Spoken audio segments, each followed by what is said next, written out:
realidad este evento estudiantil de nuestra carrera, ¿no? Para esta ocasión a mí me complace presentar a la mesa de historia del movimiento obrero, como pueden ver en la diapositiva. Y esta mesa se ha organizado en sí como respuesta a la coyuntura, a esta difícil coyuntura que, bueno, está atravesando nuestro país, ¿no? Sabemos que desde la historia el sujeto, el obrero, ha sido clave, es un eje central para estudiar, para entender al siglo XX, ¿no? Por ejemplo, si es que trazamos una línea, ¿no? Con diferentes sucesos históricos, ¿no? A inicios del siglo XX, con todas las luchas obreras que se llevaron a cabo para hacer realidad la jornada laboral diaria de las 8 horas, ¿no? Y así diversas movilizaciones, diversas protestas, diversos paros, ¿no? Que de alguna manera permitieron, a la fuerza, bajo presión, obviamente, mejorar la calidad de vida la realidad de muchos obreros de esta clase proletaria, ¿no?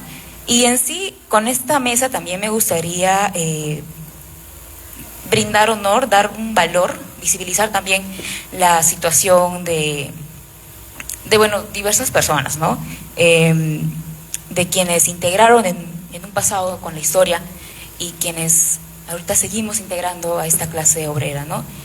Agradecer también a los panaderos, a los textileros, a los transportistas, a los trabajadores de limpieza, ¿no? Que son oficios importantes que sostienen nuestro país, ¿no? Pero sobre todo también, ya personalmente, me gustaría a mí también, con esta mesa también dar una especie de homenaje a las mujeres, al aporte femenino, ¿no? Diversas obreras que han sido invisibilizadas por la historia, ¿no? Y que son fundamentales, son esenciales para poder entender también los diversos procesos sociales de nuestra historia peruana, ¿no? Y bueno, siguiente diapositiva, por favor. Siguiente diapositiva, por favor. Ya, bueno, ahora me voy a presentar. Quienes para esta noche los vamos a acompañar como moderadores, vamos a ser mi compañero Julio y yo. Por mi parte, mi nombre es Sofía Vara, soy estudiante de Historia de la base 21, y en cuanto a mis intereses con respecto a la historia, me llama mucho la atención lo que es la historia social, sobre todo del siglo XX, ¿ya?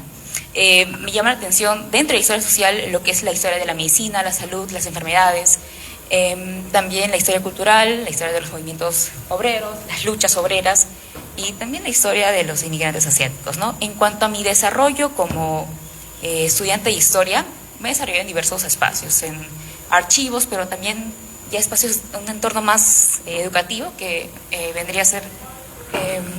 que bueno, formé parte del programa Pedagogía Hospitalaria que trataba con niños internados del Hospital del Niño de Breña, ¿no? Fue una experiencia significativa. Ahora le voy a dar el pase a mi compañero Julio.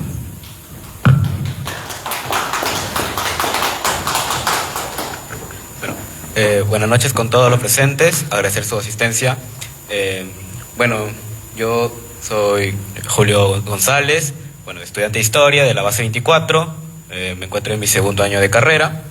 En la misma línea, compañera, señalar la importancia de tener una mesa de historia obrera, conocer la importancia de las luchas que se dieron, tanto en el siglo pasado, que se pueden seguir dando incluso hasta ahora, para mejorar las condiciones de los obreros, trabajadores, y la importancia de de cada uno de ellos que se puede encontrar.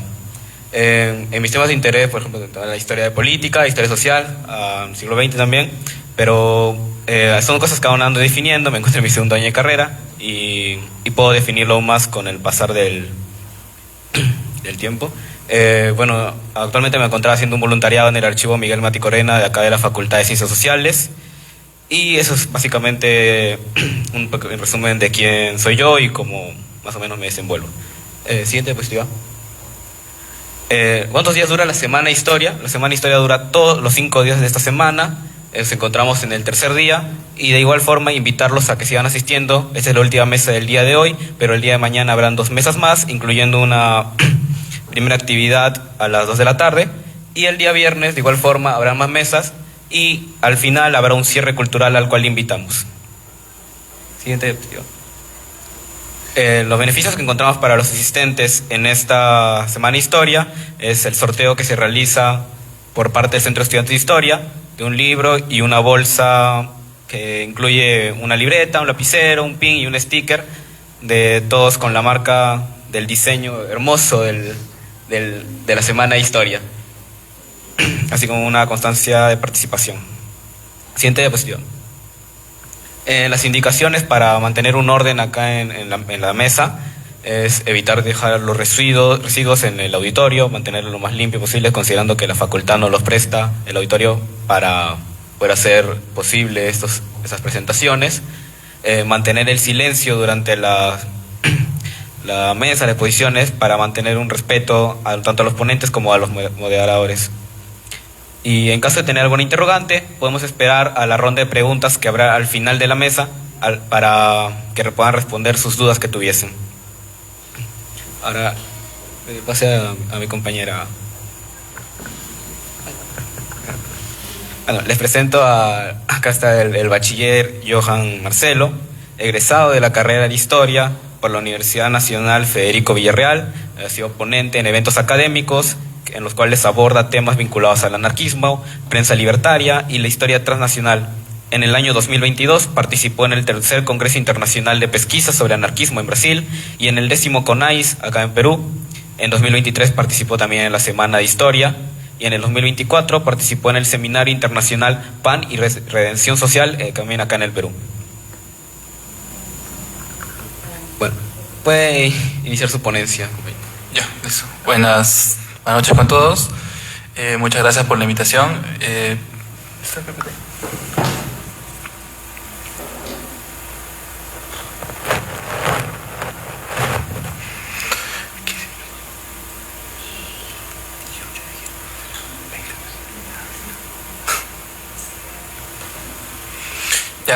Mi ponencia lleva el título Vivir la revolución, la conducta del militante anarquista en el movimiento social peruano.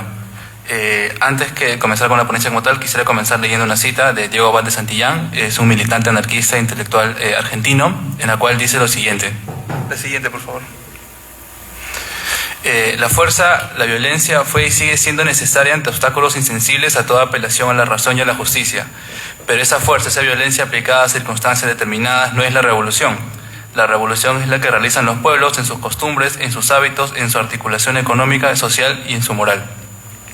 Con este preámbulo quiero iniciar mi exposición, ya que expresa con claridad el argumento que pretendo desarrollar hoy, ¿no? La revolución, en este caso para los libertarios, implicó una transformación profunda de la vida cotidiana, de las relaciones sociales y de las formas de comportarse de los sujetos. Y es precisamente en ese punto en donde el anarquismo en el Perú, entre la década de 1917 y 26, construyó un aporte singular.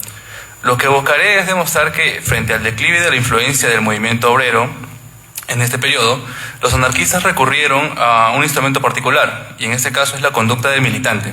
Es decir, hicieron de la vida diaria, de la coherencia moral, la ejemplaridad y el estilo de vida, un mecanismo de propaganda, de resistencia y de legitimación política desde su presente. La exposición se guiará en 3 momentos. La primera se va a centrar en más o menos dar un aporte en la conducta como categoría para analizar este caso, y luego abordaré cómo se expresó en el movimiento anarquista peruano. La siguiente, por favor. Partiendo desde Manuel Pérez, que a su vez parte también de la premisa thomsoniana, sostiene que la clase es un fenómeno histórico construido a partir de la experiencia y relaciones humanas. La clase obrera se constituye en la medida en que los individuos identifican intereses comunes y no es preexistente a la acción de sus integrantes. Tomando en cuenta ello, afirma que los discursos, símbolos, rituales y tradiciones políticas son elementos que organizan la experiencia de clase. Es decir, los sujetos no solo actúan, se narran, se justifican y se explican. Y esa dimensión narrativa es parte constitutiva de lo que permite de una u otra forma reconocerse como nosotros. Ahora, partiendo desde teorías de los estudios de los movimientos sociales latinoamericanos, de los cuales también se alimenta bastante la premisa que acabo de mencionar, es el concepto de prefiguración política, en donde autores como Civechi plantean que los movimientos no luchan únicamente por un futuro distinto, sino que desde el presente encarnan formas de vida alternativa. Es decir, en la medida en que los sujetos se reconocen como un sector de clase, en este caso la identidad, prefigurar significa vivir desde ahora los valores a los que se aspiran a universalizar. Entonces, partiendo de estos 2 conceptos como de conducta y prefiguración, estas aproximaciones permiten entender que los hábitos, los valores y el estilo de vida no es algo externo a la política, sino uno de sus escenarios centrales. La conducta es un espacio en donde se ponen en práctica los principios ideológicos y donde se ensayan formas de vida distintas. Ahora, a manera de contextualizar esto, la siguiente por favor. Durante los años posteriores a la Revolución Rusa, el movimiento obrero peruano experimentó una profunda reconfiguración. El socialismo marxista creció rápidamente y comenzó a disputar la conducción política de los sindicatos. Frente a ello, los anarquistas se encontraron en una posición cada vez más debilitada.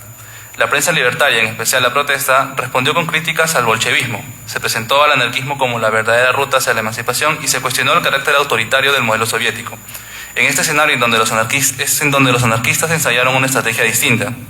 Si ya no podían competir en una estructura partidaria, lo harían desde la coherencia moral. Trasladaron el campo de lucha al terreno de la ética personal y más o menos colectiva, ¿no?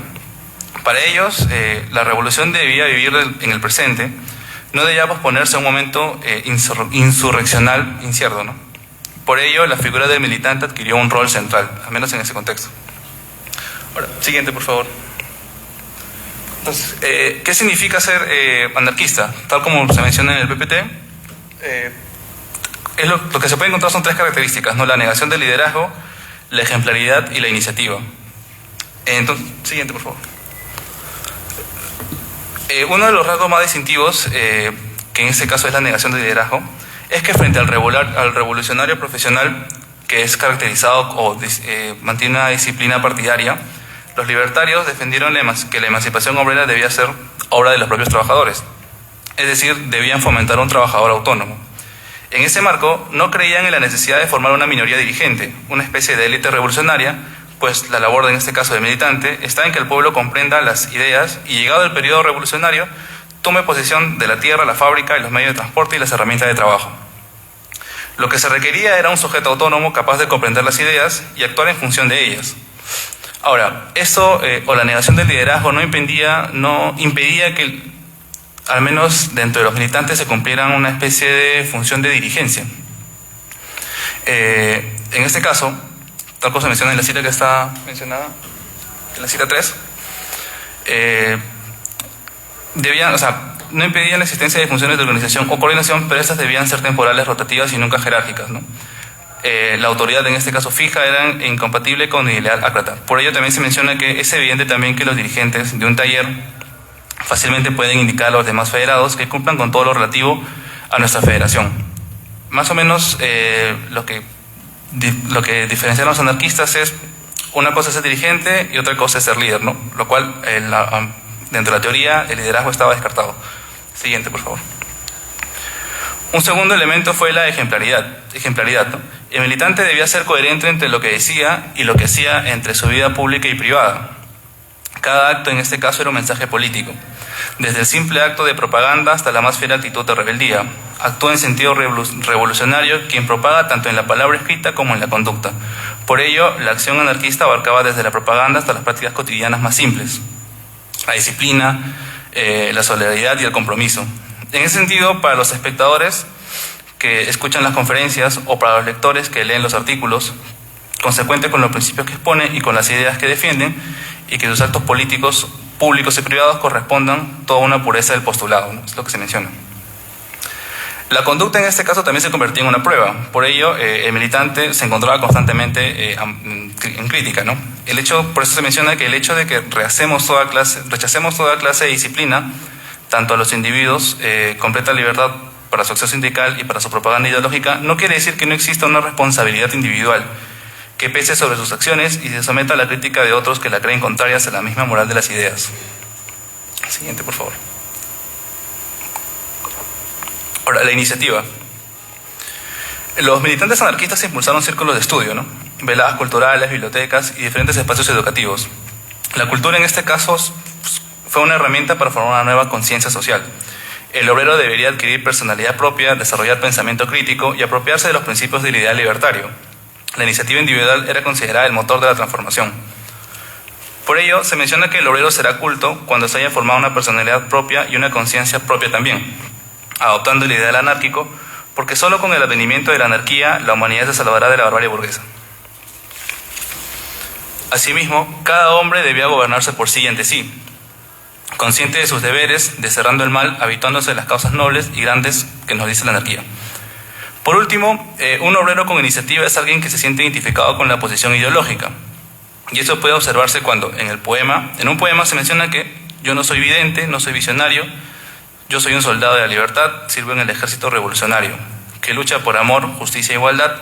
Por eso ofrendo mi grano de arena a la fecha magna de la redención, porque nuestra única y grande faena es llevar a cabo la revolución. Al menos como último punto, siguiente por favor, aparece también el indígena como nuevo sujeto revolucionario. Y es que ante la pérdida de influencia en los espacios urbanos, los libertarios dirigieron su mirada hacia el mundo indígena. En sus páginas, la protesta comenzó a reinterpretar la historia del Incario como un antecedente de la organización comunal no capitalista, propiamente anarquista. Por eso se menciona que la organización agraria comunista del imperio, que daba como resultado el bienestar económico del pueblo, hacía imposible la miseria y sus inevitables consecuencias, los delitos y los crímenes. La organización social depende de la economía y es natural que la solidaridad y la armonía social florecieran en el imperio. Conceptos como la comunidad, el layo y la reciprocidad fueron presentados como formas de vida cercanas al ideal libertario. El indígena en este caso fue concebido como un heredero de la tradición de autonomía y rebeldía que podía nutrir la revolución social en el Perú. En ese sentido, el indio es solariego, rebelde que ama su libertad solariega, sin más lamentos que las notas tétricas de su quena y sin más nostalgias que lo blanco de sus nieves eternas, ni más rival que su tempestad. Por tal motivo, al menos los anarquistas proponían que el indígena se rebele contra sus posesores y que reivindiquen las tierras usurpadas, ¿no? Así, la conducta del indígena, o al menos la interpretación que se da sobre el indígena, que es la solidaridad, la vida comunitaria, los anarquistas tratan de vincularlo como una especie de modelo político que legitima y justifica la acción. Cabe mencionar también que en ese contexto los anarquistas también se encontraban constantemente en necesidad de diferenciarse, ¿no? Por algo también en ese periodo se hablaba de comunismo libertario y comunismo autoritario. Entonces, para finalizar, conclusiones. Sí, siguiente, por favor. Se entiende que la conducta fue una herramienta política central para el anarquismo en el Perú. No fue un rasgo moral, sino fue un mecanismo mediante el cual los militantes buscaron sostener su proyecto en un momento de declive ideológico. La vida cotidiana en este caso se convirtió en un espacio de lucha. En este contexto, en contraste con el análisis de los movimientos sociales, o al menos de los estudios de movimientos sociales contemporáneos, los anarquistas entendieron que la revolución debía vivirse desde el presente y que la vida cotidiana fue el lugar donde se jugó a la política más profunda. La incorporación del indígena como sujeto revolucionario revela cómo el anarquismo volcó la resignificación del pasado incaico y construir un puente entre la utopía libertaria y la memoria comunitaria indígena.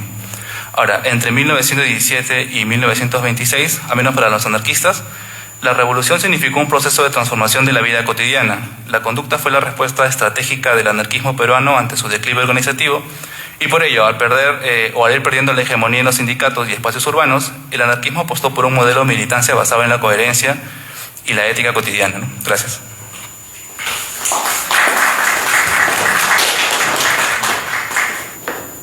¿Se escucha? Sí. Ahora vamos a presentar al segundo ponente, que su nombre es Eduardo Villaca. Él es egresado de la Escuela de Historia de nuestra universidad. Actualmente cursa estudios en maestría también en la facultad. Y en cuanto a su trayectoria, es miembro del grupo del Archivo Digital de la Federación de Obreros Panaderos Estrella del Perú y es miembro del grupo editor de la editorial Apátrida. La línea de investigación de Eduardo se mueve en lo que es la historia del anarquismo, desde la perspectiva transnacional y cultural, así como estudios sobre los archivos obreros en el Perú, con énfasis en su valor para la memoria social y la investigación histórica del proletariado peruano. La ponencia que va a presentar... La ponencia se titula La Federación de Obreros Panaderos Estrella del Perú, Historia y Archivo Obrero. ¿Podrías poner ahí? ¿Parado? ¿Sí? Parado.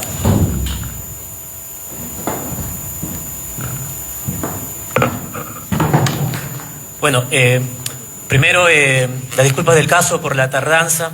A veces en el trabajo piensan que uno tiene que quedarse esta tarde, a veces te demandan muchas cosas y lamentablemente con el tráfico de Lima es cada vez peor todavía poder llegar puntual. Igual las disculpas siempre es bueno mencionarlas. Ya se mencionó el título de mi exposición el día de hoy. Se va a centrar en función de la Federación de Obreros Panaderos Estrella del Perú. En realidad nos vamos a centrar más en su archivo. Claro que previamente vamos a narrar un poco de su historia, que también es importante. Acá los amigos de organizadores hicieron una primera diapositiva donde está el QR, donde ahí pueden quizás captar y poder ingresar con enlace directo al archivo de la Federación de Panaderos. Pero también al final va a haber un enlace como para poder direccionarnos ya más directo, si es que se puede, ¿no? Para poder ingresar al archivo digital. La siguiente, por favor. Bueno, esta es la fachada de la Federación, que se ubica en Girón Guante, en Barrios Altos. Bueno, este es el símbolo del mundo, solidaridad, que fue propuesto por los anarquistas a inicios del siglo XX, ¿no? El mundo, de una visión internacional, solidaridad, eran los lemas que siempre aclamaban, ¿no? Como un punto de unidad para los trabajadores y para la lucha de ellos. La siguiente, por favor. Para ir a la historia de la Federación, esta surge no como federación, surge como Sociedad Estrella del Perú. Surge en el último tercio del siglo XIX. Estamos hablando de 1887, el 10 de abril.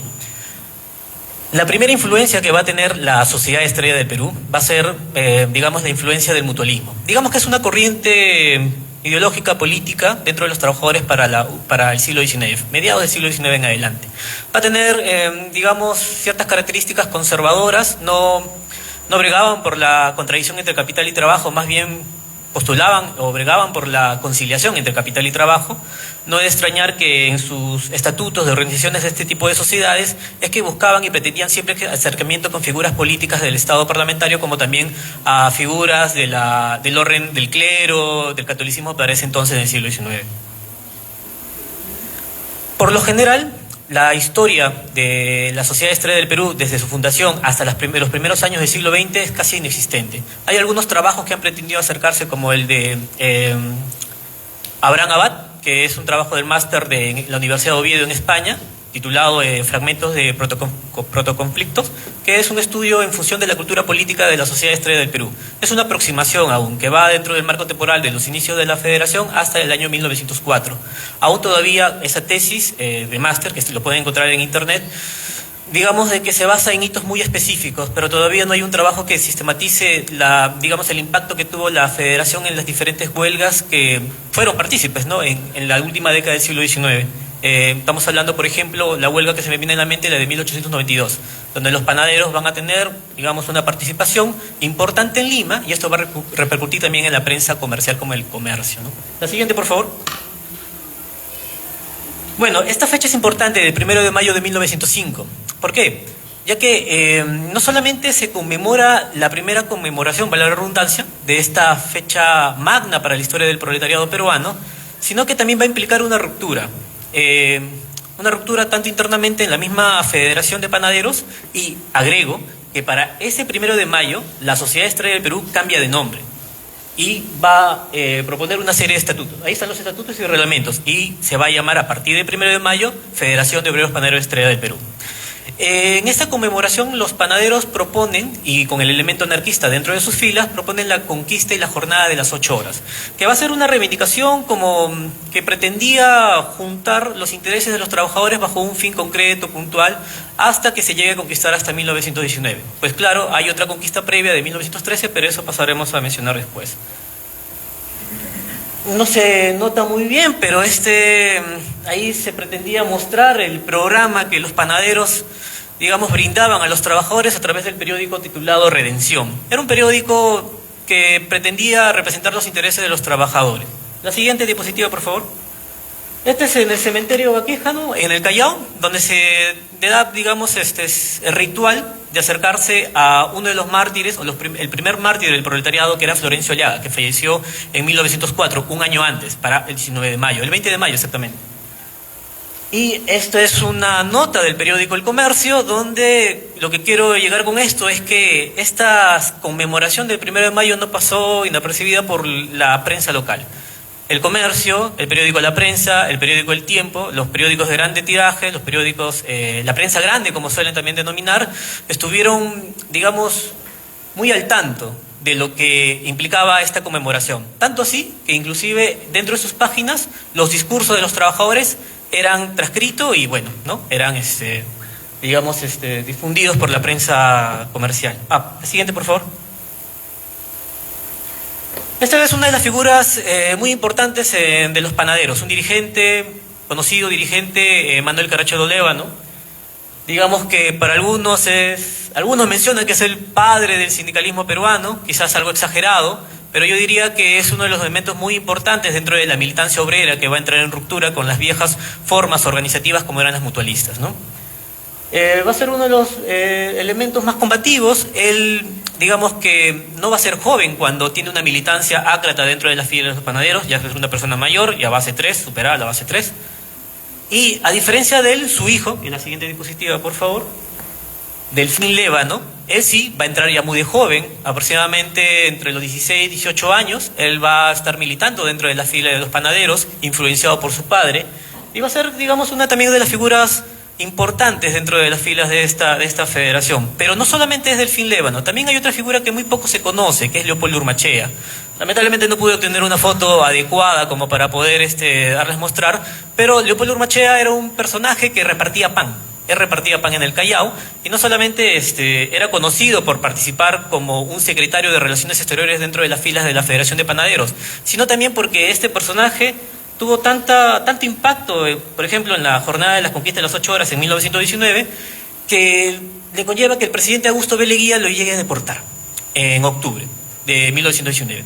Arriba a México, y él tiene una trayectoria muy interesante, importante, y deja atrás una familia, inclusive un hijo se muere de hambre. Pues la crisis y la situación económica para ese entonces eran, digamos, por decirlo así, de las peores. La siguiente, por favor. Bueno, esta es una imagen con respecto a la huelga de 1911, el primer paro general, como mencionan en la historia del movimiento obrero peruano, que se va a dar por los textiles de Vitarte, apoyado también por los panaderos. Dicen que los panaderos, al ver que los textiles pararon la producción y al ver que no tenían, digamos, otros recursos, ellos se solidarizaron a través del pan, El pan, simbólicamente, implicaba también la unión, la unidad, la solidaridad. La siguiente, por favor. Esto tiene que ver con lo que mencioné hace un momento, sobre la primera conquista, o digamos sí, el primer logro de la jornada de 8 horas, pero esto se va a dar en el Callao, en 1913. El gobierno de Bilsburg, Guillermo Bilsburg, va a ceder a los trabajadores portuarios, los trabajadores del Dársena, del Callao, les va a ceder 8 horas de trabajo, pues el ciclo huelguista de 1912 y 1913 muy probablemente se les iba a escapar de las manos, y aparte paralelamente también el gobierno tenía otro proyecto, un proyecto de tecnología de Estado en la cual incluía al obrero dentro de las estructuras y la lógica, digamos, política del Estado, Hay todo un relato, por ahí Pablo Dudinot puede entrar en ese debate, discutiendo en función de ello, pero a mí me gustaría siempre leer esto en función de que si no hay esa fuerza, esa vitalidad de los trabajadores para empujar y conquistar, el gobierno no hace nada, Siguiente diapositiva, por favor. Igual, esta es una imagen en función de las huelgas que se va a dar en 1913, como para ir acelerando y irme ya de lleno al archivo de la Federación. Por favor, la siguiente. Bueno, ya este es un volante en relación también a los panaderos, previo a la conquista de las 8 horas de 1919, esto se va a dar en 1918. Este volante lo pueden encontrar acá en San Marcos, en el archivo César Lévano. En el archivo César Lévano, en la parte de atrás de este volante van a encontrar de puño y letra unos textos del mismo Delfín Lévano. Acá esta es una reproducción, en blanco y negro, que se trató de compartir, y está en función pues de los mártires de Chicago, figuras muy simbólicas dentro de la tradición histórica del proletariado local. La siguiente, por favor. Bueno, ya, esto es con respecto a una imagen, la conquista de las 8 horas, que era, digamos, la fecha más importante que se le llega a acuñar a los sácratas como el aporte que tuvieron dentro de la historia del movimiento obrero peruano, ¿Qué aportaron los anarquistas de las 8 horas? Digamos que sí, pero no necesariamente, no necesariamente es la única, Hay más elementos, quizás por ahí Johan ha estado diciendo algunas cosas más, que también pueden servir como para poder historizarlos y poder profundizar el aporte y, digamos, lo que los sácratas, vale la redundancia, aportaron a la lógica del movimiento obrero peruano local. Ya, la siguiente, por favor. Una foto encontrada en 1925, donde vamos a encontrar a Manuel Caracho de Oleva, Digamos, él está sentado, el más anciano, Y el más bajito, no sé si se llega a observar en la diapositiva, está sentado con saco y chompa. Este es de 1905. La siguiente, por favor. Ya, esta también es una imagen que aproximadamente data de los años 50 de la Federación de Panaderos. Con esto quiero acelerar porque la historia de los panaderos posterior a la década de los 30 es muy poco lo que se conoce. Quizás los trabajos de Pablo Drinoc en la huelga de 32 y 33 de los panaderos nos puede decir algo más, pero posterior a eso casi nada se dice, casi nada se sabe, los 30, 40, hay influencias ideológicas distintas a las que les predecieron. Por ejemplo, va a haber una influencia fuerte aprista en los 40, 50, hasta en los 60. ¿Qué pasa en los 60? Según la memoria colectiva de los mismos panaderos, los que nos comenta, es que hay una ruptura interna y se les solía categorizar a los apristas como la argolla, ellos decían.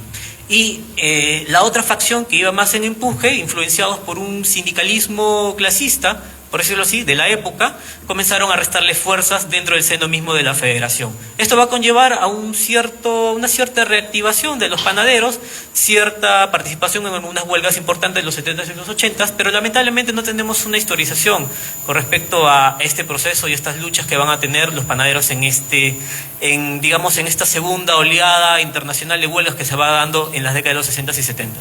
La siguiente, por favor. Y esto es la parte interna de la Federación de Panaderos Estrella del Perú.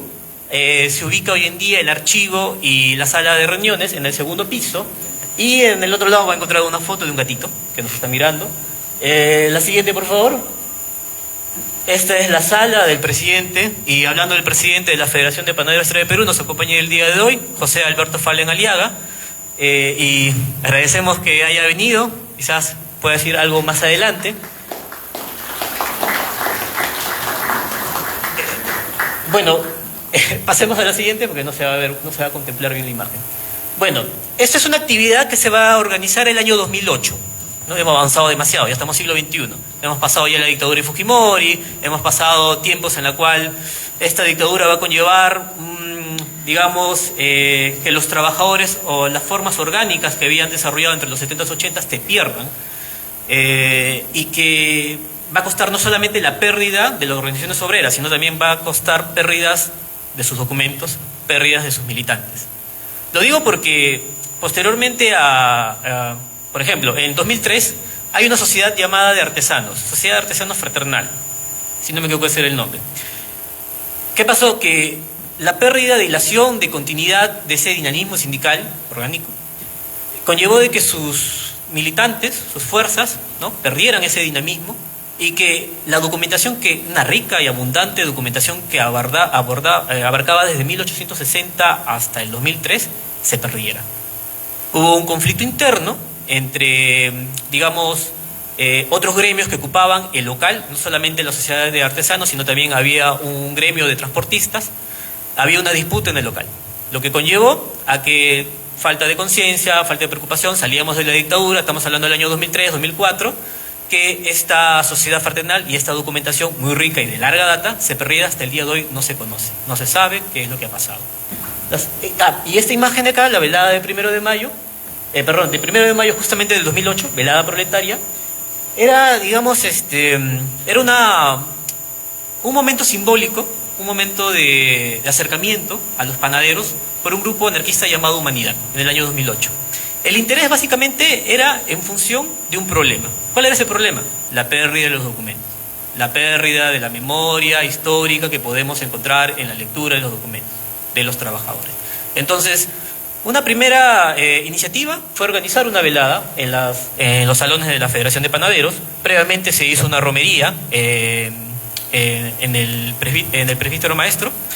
La siguiente imagen, por favor, para que puedan ver. Este es el cementerio, donde comúnmente, del presbítero maestro es el cementerio, donde comúnmente cada 1 de mayo los panaderos suelen hacer una romería, un ritual a la tumba de Manuel Caracciolo Lévano, a la tumba de Delfín Lévano y a la tumba de Manuel González Prado.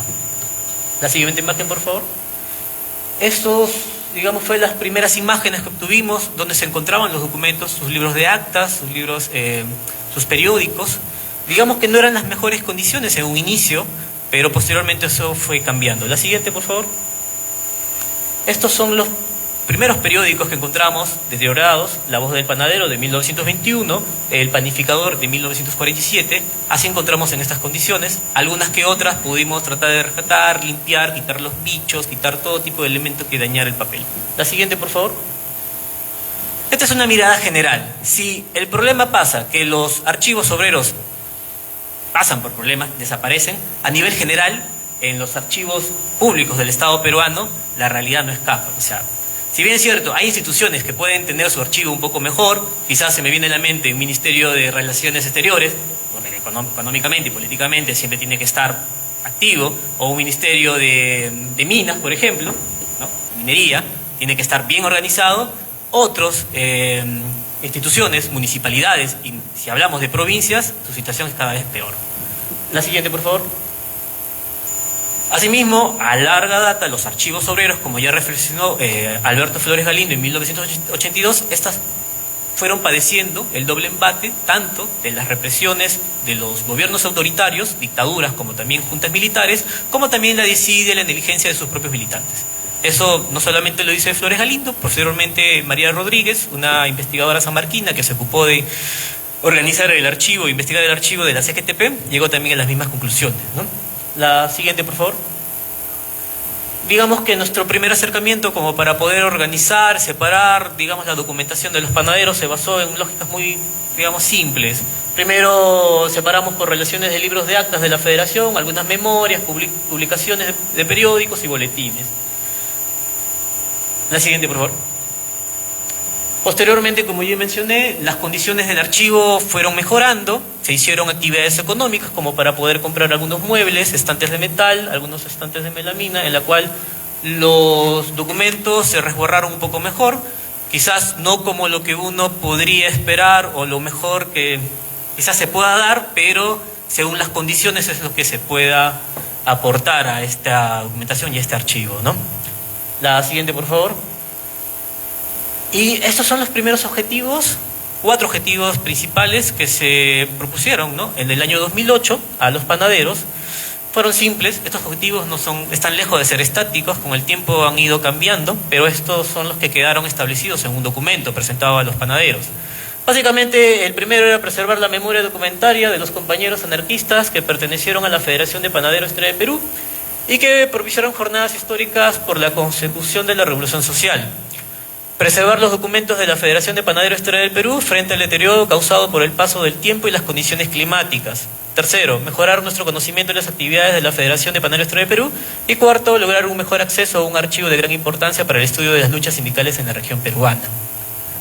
La siguiente, por favor, diapositiva.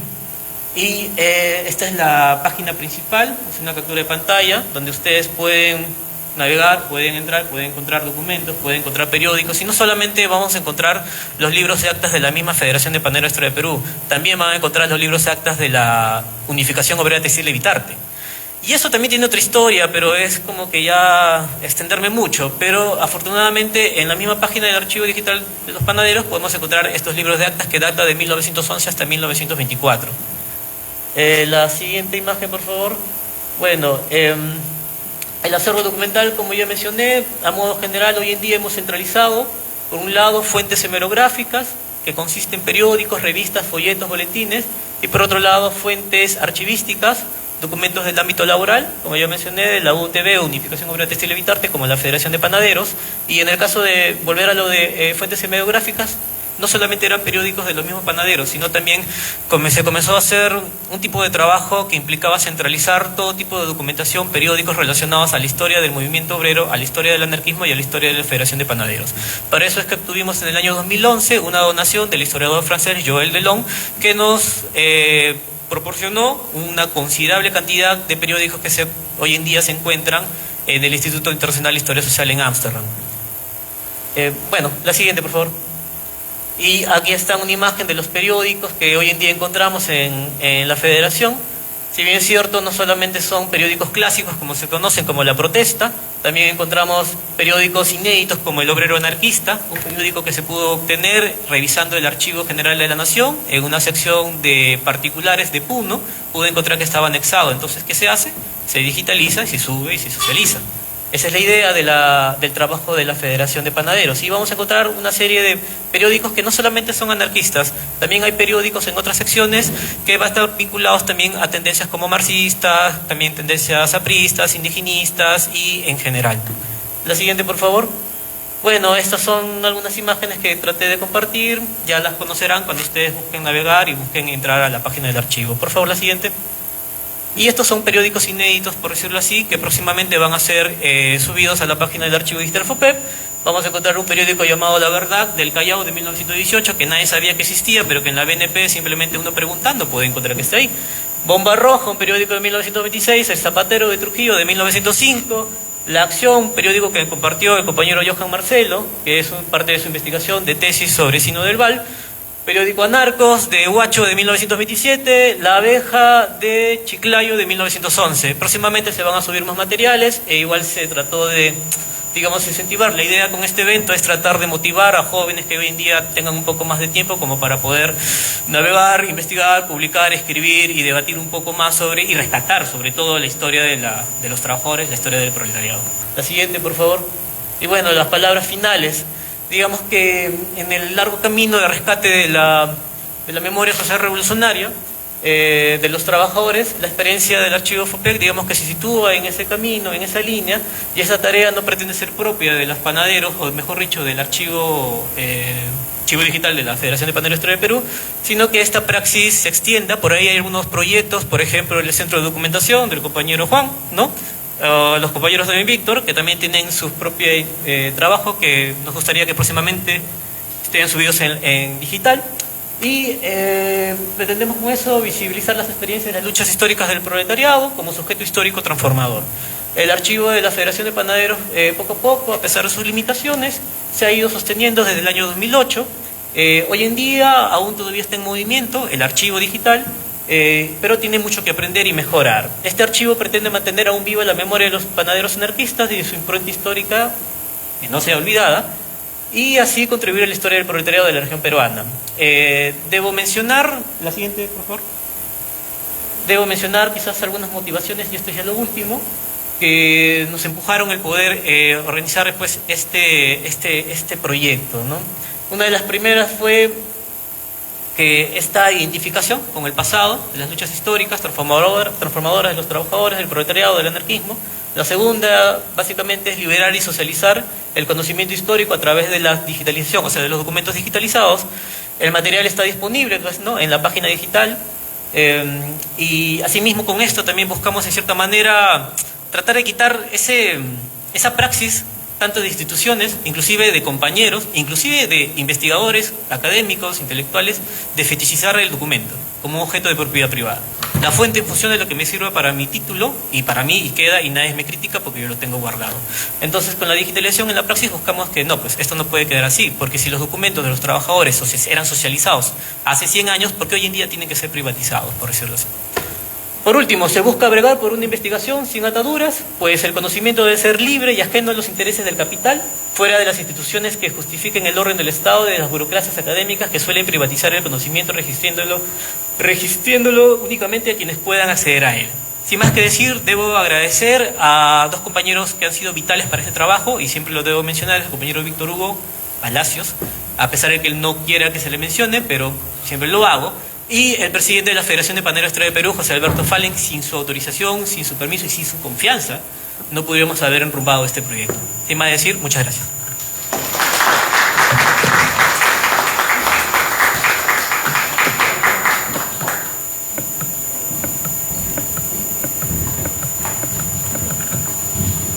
Seguimos con el siguiente ponente, el licenciado Víctor Aguirre, historiador sanmarquino, docente de historia del programa Diploma del Bachillerato Internacional, ex miembro de la Junta Directiva del Centro de Estudiantes de Historia, con publicaciones sobre la historia de las izquierdas, integrante del Centro de Documentación de la Memoria Histórica de las Izquierdas, CEMIP, licenciado en Historia, con estudios de maestría en Sociología, con mención en Estudios Políticos, y le damos la siguiente diapositiva.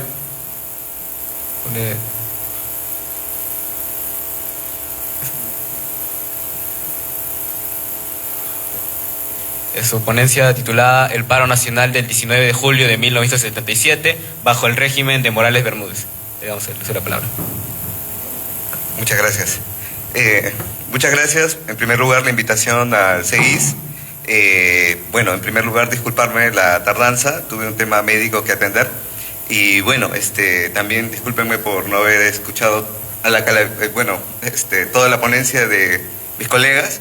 Sin embargo, como pude escuchar también parte de la exposición de Eduardo, que nos hemos conocido también en la universidad, y no solamente quizás en el ámbito académico, sino principalmente también en diversos temas de organización y lucha, ¿no? Y creo que, digamos, esta mesa invita a ello, ¿no? A que el historiador como tal no es simplemente un actor académico, sino también un actor social y político. Y en ese sentido, también, por ejemplo, ¿no?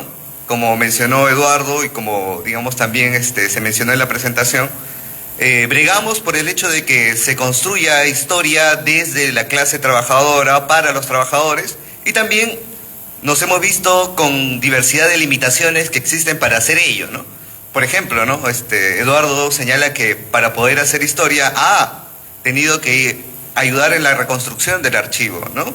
De los trabajadores o de la Federación de Trabajadores Panaderos Estrella del Perú. Igualmente, digamos, en mi caso o en el caso de varios otros compañeros que nos agrupamos en el Centro de Documentación para la Memoria Histórica de las Izquierdas, también sucede lo mismo, ¿no? Y bueno, sí, también tenemos ese proyecto de hacer una página, y ya está digitalizado buena parte de la documentación que hemos adquirido, pero bueno, eso va a ser producto de otra conversación que en algún momento podamos desarrollar. Sin embargo, el día de hoy lo que queremos plantear es un poco analizar un hecho histórico importante, significativo, que tuvieron los trabajadores, porque principalmente esta acción fue producto de la organización de los trabajadores y de las trabajadoras en un contexto determinado, que va a ser la paralización o el paro nacional del 19 de julio de 1977, que va a ser un hito fundamental en la historia de la clase trabajadora en medio de la dictadura de Morales Bermúdez. Siguiente, por favor. Bueno, este es un resumen. Siguiente. Bueno, vamos a trabajar algunos puntos, ¿no? Que serían un poco los factores que llevaron a que se desarrolle para esta época el sindicalismo, que para, digamos, dentro del movimiento sindical va a haber una identificación y una denominación que va a ser utilizada muchísimo por los sindicatos y los trabajadores organizados, que va a ser denominada como el sindicalismo clasista, ¿no? Vamos a ver cuáles son, digamos, los factores que influyen a que se desarrolle lo que sería todo este conjunto o tendencias, ¿no? Ya que va a ser denominada como el sindicalismo clasista.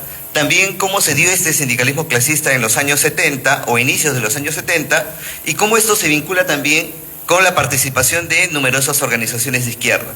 Por otro lado, ya la instalación del régimen de Morales Bermúdez y las medidas económicas que toma el régimen, y producto de esto la reacción popular que va a llevar al paro, la convocatoria del mismo, cuáles son las dimensiones y cuáles serían las consecuencias del mismo, ¿no?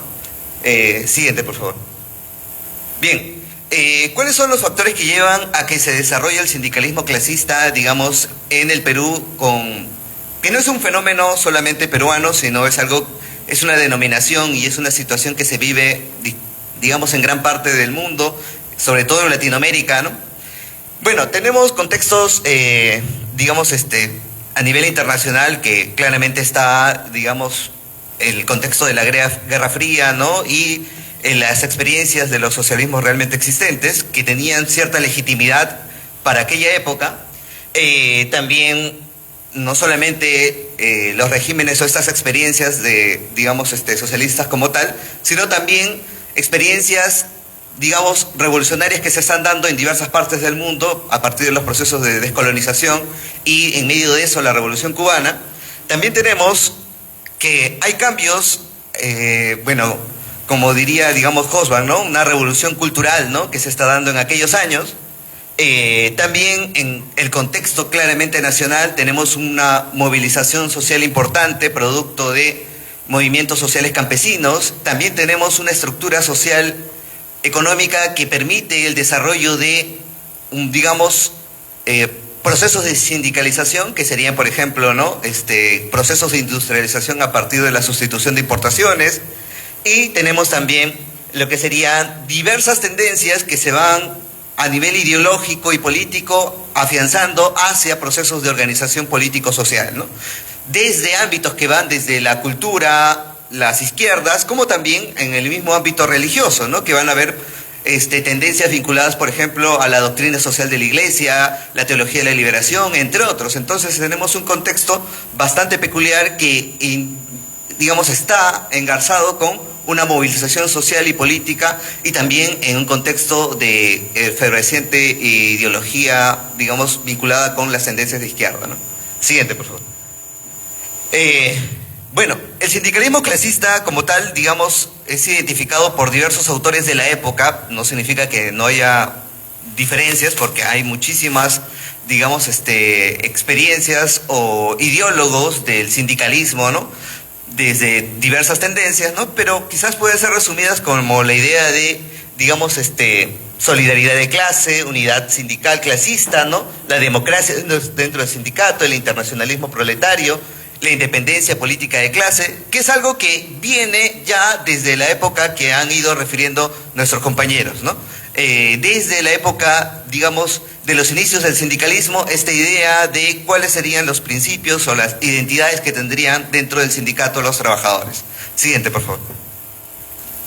Muy bien, este sindicalismo, digamos, va a desarrollarse también, como hemos dicho, ¿no?, en el contexto nacional, a partir de la reorganización de varios elementos. Uno, ya lo que señalamos, ¿no?, como el contexto económico-social de la política de sustitución de importaciones que promueve el desarrollo de industrias, pero también vamos a ver que durante muchísimos años, o sea, después de la fundación de la CGTP, que va a ser en los años 29, pero tras la dictadura de Sánchez Cerro, esta fue disuelta, ¿no? Y recién en los años 40 se reorganiza una organización, una central sindical, que va a ser la denominada CTP, pero va a tener sobre todo liderazgo principalmente del APRA, ¿no? Sin embargo, durante los años 60, esto va a ir variando.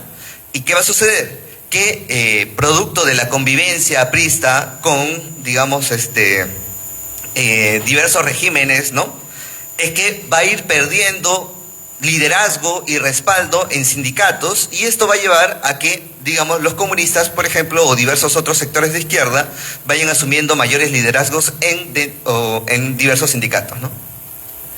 En ese marco es que se reconstruye, bueno, como la CGTP, ¿ya?, en el año 68, previo al golpe de Estado de Velasco Alvarado, ¿no? Es decir, la reconstrucción de la CGTP como central sindical va a ser previa al golpe de Estado, producto de diversas federaciones que se habían desafiliado a la central aprista, y bueno, es ya todo un fenómeno particular, ¿no?, de la coyuntura, ¿no? Sin embargo, otro fenómeno que va a ayudar a la sindicalización y a la movilización de los trabajadores van a ser también un conjunto de reformas que da el régimen de Velasco Alvarado llegado al poder, ¿no?, que sería, por ejemplo, las normas como la Ley de Estabilidad Laboral, la Ley de Comunidad Industrial, entre otras, ¿no? Leyes favorables a la industrialización, etcétera. Entonces, esto, al mismo tiempo, el Ministerio de Trabajo va a ir reconociendo una gran cantidad de sindicatos. Ahora, es cierto que hay todo un debate sobre dentro de las posturas de izquierda sobre el papel que jugó la CGTP en medio del velasquismo. Ese es un tema aparte, no es el tema central, pero bueno, también es un tema polémico, ¿no? Muy bien, siguiente, por favor. Otro elemento importante es que para que se desarrolle este sindicalismo es que también hay una efervescencia de movimientos de izquierda, ¿no? Un elemento significativo va a ser, por ejemplo, el surgimiento de la denominada nueva izquierda, que es producto de la Revolución Cubana, producto de los contextos que ya hemos ido señalando, pero también en el Perú va a ir desarrollándose producto, por ejemplo, de las guerrillas y de diversas experiencias donde van a nacer muchísimas organizaciones de izquierda para estos años. Siguiente, por favor. Entonces, vamos a ver, por ejemplo, o sea, según Ricardo Letts, ¿no?, para el año 1975 habían 20 organizaciones de izquierda, pero estas no eran microorganizaciones, sino eran organizaciones que tenían presencia significativa en sindicatos, en federaciones, confederaciones sindicales. No era, digamos, quizás como lamentablemente sucede muchas veces en la actualidad, digamos, izquierdas que solo vivían o estaban en la virtualidad, ¿no? Sino más bien eran aquellas que estaban vinculadas con organizaciones sindicales y dentro de los sindicatos. Ahora, esto es para el año 75. Para el año 77 florecen muchas más, ¿no? También es cierto que hay tendencias de divisiones, etcétera, conflictos. Bueno, eso es otra parte de la historia que sería bueno verlo en otro momento, ¿no? Siguiente, por favor. Bien, ya con el régimen de Morales Bermúdez vamos a ver que hay un cambio de rumbo, ¿no? Que también estaba dentro del velascato, porque todo el velasquismo también es un tema muy polémico, ¿no?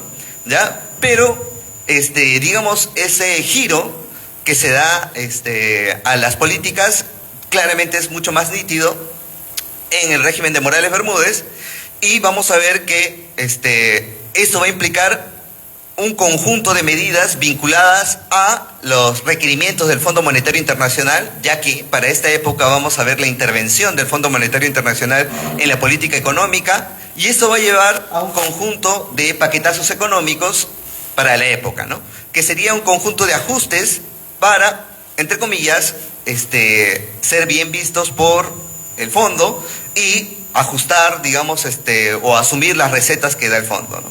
Siguiente, por favor. Bueno, dentro de estos, el ministro que aplica el paquetazo, o sea, van a haber muchísimos paquetazos, porque los ministros de Morales Bermúdez, que van a ser 4, pero los 3 principales van a ser Barúa, Piazza y Silva Arruete, pero todos estos van a aplicar paquetazos económicos.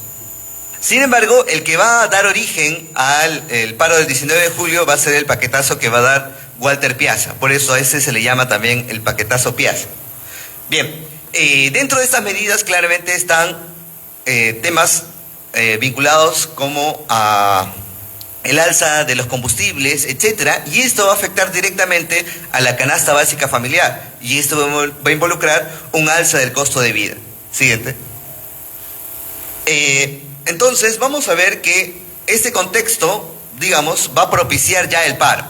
Ya un investigador importante que va a tener un texto sobre el mismo paro en sí va a ser Manuel Valladares, bueno, ya fallecido, que fue docente de la facultad, ¿no? Que analiza con detalles todo lo que viene en relación al paro. Siguiente, por favor. Bien, las condiciones para el paro ya le hemos mencionado un poquito, ¿no? A grandes rasgos, que es el conjunto de medidas que da el régimen, pero en particular va a ser el paquetazo económico que da el ministro Piazza, ¿no? Siguiente, por favor. Ahora, este paquetazo Piazza, como hemos dicho, va a tener un impacto significativo en la canasta básica porque afecta combustibles, afecta lo que sería, digamos, también subsidios a diversos elementos de la canasta básica familiar, y va a involucrar un alza de precios significativo. Ahora, sin embargo, o sea, el paro no fue la primera reacción ante el paquetazo económico. Es decir, hubieron un conjunto de medidas en diversas regiones, en diversos movimientos de protesta estudiantil, por ejemplo, ¿ya? De maestros, que fueron previos a la convocatoria al paro. Es decir, que en diversas regiones hubieron protestas significativas, y esto se da a pesar de que un año antes, desde 1976, había en el Perú un estado de emergencia permanente decretado por la dictadura. Es decir, entre comillas, estaban prohibidas las manifestaciones, huelgas, etc. Por eso es que, a pesar de que, digamos, la convocatoria al paro es significativa, y estas protestas también son significativas porque están en medio de un estado de emergencia, en medio de la prohibición de diversas huelgas, en medio de, digamos, la represión de la dictadura. Siguiente. Entonces, en medio de esto, el ministro, y también producto de un conjunto de conflictos políticos que habían en el interior del gabinete, renuncia, ¿ya? Pero la renuncia no basta para suspender las medidas de protesta, ya que estas se seguían desarrollando en diversas partes del país, ¿no? Frente al paquetazo, ¿no? Entonces, no se tiene a ciencia cierta quiénes son, o sea, ahora hay un mayor registro de víctimas, ¿no? De las protestas, lo que viene dándose, pero en aquella época, digamos, es un poco complicado, ¿no? Siguiente. Entonces, la convocatoria al paro se da a partir de que diversas organizaciones sindicales, ¿ya? Para algunos hay diversos dirigentes sindicales que señalan que presionan a sus dirigentes para forjar una unidad, ¿no?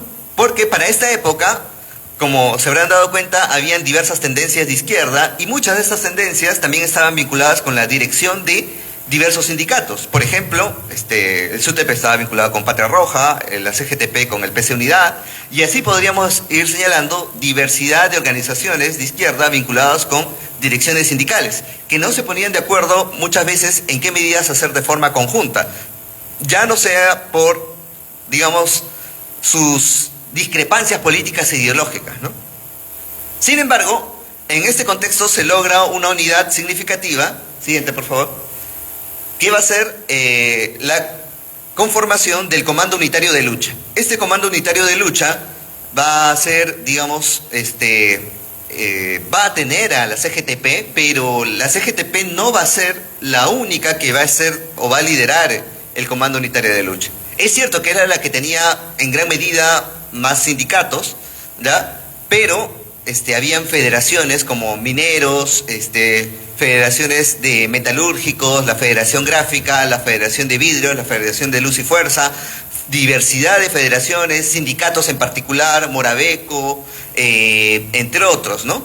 ¿Ya? Que, o también se van a sumar, digamos, el SUTEP como tal, la CCP, la Confederación Campesina del Perú, en lo que va a ser esta unidad significativa de diversos gremios, organizaciones, pero vinculados sobre todo a la unidad de los trabajadores frente a, digamos, estas medidas del régimen dictatorial, ¿ya?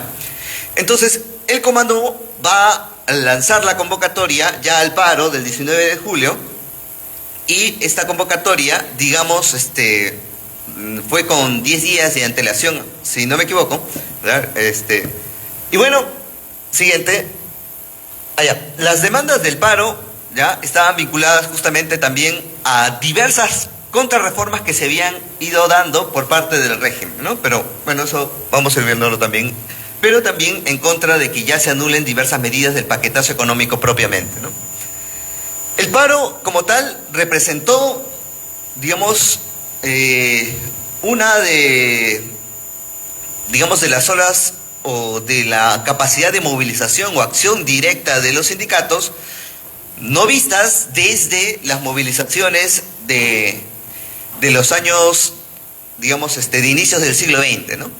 Entonces, la paralización fue en gran medida en todo el país, salvo en algunas zonas, digamos, de forma muy específica, pero prácticamente en la diversidad de regiones el paro fue contundente. En Lima, sobre todo, se desarrolla en las arterias más significativas de movilización obrera, en, digamos, claramente para la época habían zonas industriales, digamos, como la Avenida Argentina, lo que era la Venezuela colonial, la carretera central, ¿no? Pero también en zonas de viviendas de los trabajadores, ya que para esa época, digamos, los trabajadores no solamente lideraron, digamos, a sus sindicatos, sino lo que va a desarrollarse para este momento es que van a movilizar a diversos, digamos,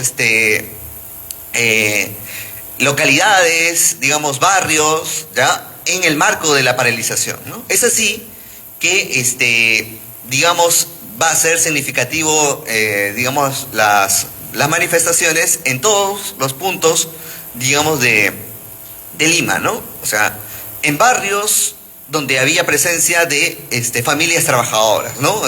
Dígase la margen izquierda del río Rímac, dígase San Martín de Porres, Comas, Villa María del Triunfo, etcétera, ¿no? Siguiente. ¿Sí? Siguiente. Ya. Como les decía, no hay mucho registro claro de las víctimas del paro, ¿ya? Porque claramente hubieron muchísimos detenidos, heridos, etcétera. Sin embargo, uno de los registros más significativos va a ser de los que se denominan como mártires de esta jornada, ¿no? Ya que en medio de esta jornada van a ser asesinados pobladores de la zona de Comas, que digamos en medio de la protesta lo que va a suceder es que la Marina, ¿no? Infantes de Marina van a ametrallar a manifestantes en la zona. Se tiene, digamos, algunos nombres de aquellos que fueron víctimas, ¿no? de estos asesinatos, ¿no? Por parte de la Marina, que es Julio Lainez, Flor Acaje, Fluira Pardave, Jorge Jauregui, Zenobio Pastrana y Juan Flores, ¿no? Producto de ello es que en la avenida Tupac Amaru, ¿no? Se erige una estatua, ¿no? En honor a estas víctimas, ¿no? Que es bueno. Y bueno, lo que vamos a ver a continuación es el impacto, ¿no? Siguiente. Ahora, la represión, es cierto, fue in situ en el mismo paro, ¿ya? Sin embargo, la represión va a continuar luego del paro. ¿Qué va a suceder? Una de las medidas más significativas va a ser el despido de aproximadamente 5.000 dirigentes sindicales. Recordemos que para esta época, desde el régimen militar de Velasco, se había dado una ley de estabilidad laboral. Entonces, no había, salvo por causa muy grave, motivo de despido, ¿no? Sin embargo, el régimen va a dar una norma que va a motivar el hecho de que los empresarios pueden elegir, digamos, a los principales dirigentes sindicales y estos sean despedidos. Esto va a ser una de las principales medidas represivas, ¿no? Y bueno, vamos a ver que lo que se va a hacer o intentar hacer es descabezar a todo el movimiento sindical y a la organización que se había desarrollado por muchísimos años de dirigentes sindicales para la época, ¿no? Siguiente, por favor. Bien, ahora, sin embargo, el régimen va a tomar lo que sería en autos digamos, la importante movilización, ¿no? Y que no podía dejar de hacer algo. Así es que se inicia un proceso de transición política en el cual el régimen intenta, digamos, que los militares se retiren ordenadamente del poder, ¿no?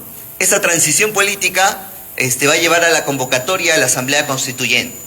Algunos denominan esta una transición a la democracia. Sin embargo, vamos a ver que es bastante cuestionable porque se vive en medio de una dictadura con constante represión y, digamos, finalmente cuando es elegido Belaúnde Terry, pues la democracia es precaria y al mismo tiempo los militares son absueltos, no son perseguidos y controlan muchas cuotas de poder que vamos a ver que van a ser efectivas en medio del conflicto armado interno.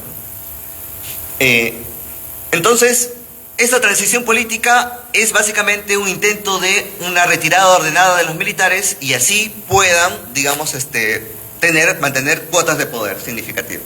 Siguiente. Ahora, sin embargo, el paro va a significar también uno de los hitos más significativos, como dijimos hace un momento, de la movilización de los trabajadores. ¿Cómo es que la clase trabajadora, porque fueron los trabajadores, ¿no? Digamos que en diversas tendencias, movimientos, etcétera, pero los trabajadores, los que organizan y ejecutan el paro, y son los que hacen retroceder al régimen de Morales Bermúdez, quien va a tener que retroceder en muchas medidas y pensar mucho antes de lanzar otras. Hubieron otros paquetazos económicos, es cierto, después del paro del 19 de julio, y van a haber otras paralizaciones también en el año 78 y 79. ¿Por qué? Porque justamente otra consecuencia del paro es que va a haber una efervescencia política y una gran movilización, una ola huelguística entre estos años, entre el 77 y el 80, y bueno, hasta, digamos, y también durante los años 80. Sin embargo, esto va a ser opacado ya por el conflicto armado interno. Ahora, otro elemento clave aquí es que la La movilización social y política va a llevar también a que se desarrollen diversos movimientos de organización políticas de izquierdas significativas, ¿no? Siguiente, por favor. ¿Ya? Bueno, estos son parte del auge huelguístico, ¿no? Pero también, por ejemplo, van a aparecer diversos frentes políticos de izquierda. Recuerdas, habían muchísimas organizaciones de izquierda, pero para esta coyuntura van a ir unificándose y posteriormente va a aparecer Izquierda Unida en 1980. Hubieron otras paralizaciones, como les señalo, también, porque esta es una ola huelguística, huelgas de mineros, pero que fueron duramente reprimidos, las huelgas históricas del SUTEP, del 78-79, ¿no? También paros como el del 28 y 29 de mayo del 78, otro 19 de julio en el año 79, y así, muchísimas paralizaciones, organizaciones, pero también hay que ver que esto está en medio de un contexto dictatorial y una represión. Tenemos muchísimos casos de trabajadores, digamos, víctimas de esto, ya de despidos, etcétera, pero un caso significativo, por ejemplo, va a ser, digamos, el de la masacre de Cromotex, que va a ser una de las el asesinato de unos trabajadores que tomaron su fábrica y, bueno, por ejemplo, que va a dar origen, en este caso, a uno de los líderes del MRTA, ¿no? Que el secretario general de Cromotex era Serpa Cartolini, ¿no? Entonces, igualmente, por ejemplo, algunos de estos que fueron despedidos en este contexto van a pasar a ser parte de algunas de las organizaciones armadas posteriormente en el conflicto armado, ¿no? Siguiente. Bueno, este es un gráfico de las olas o la ola huelguística y bueno, quería quedarme aquí para luego ver el tema de preguntas y poder profundizar en algunos aspectos. Gracias.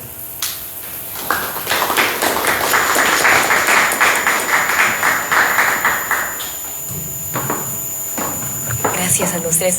Ahora vamos a empezar a dar inicio con la ronda de preguntas. Si hay algún interesado que quiere preguntar algo, podría levantar la mano y mi compañero va a pasar con el micrófono bueno, que puedan comentar. ¿Hay algún interesado?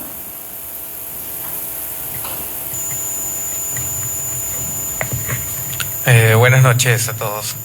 Felicitarlo a los ponentes por su ponencia, valga la redundancia, muy interesante. Me llama la atención mucho este tema, ¿no? Esta parte de la historia. Esta pregunta es para los tres, pero especialmente para el último ponente, porque lo que dijo es lo que hizo que surja eso, lo que voy a decir ahorita. Mencionó sobre los principios del sindicalismo de tipo clasista. Entonces, la pregunta es, aparte de este sindicalismo de tipo clasista, ¿qué otros sindicalismos había en ese momento o hay todavía, ¿no? Y la otra pregunta es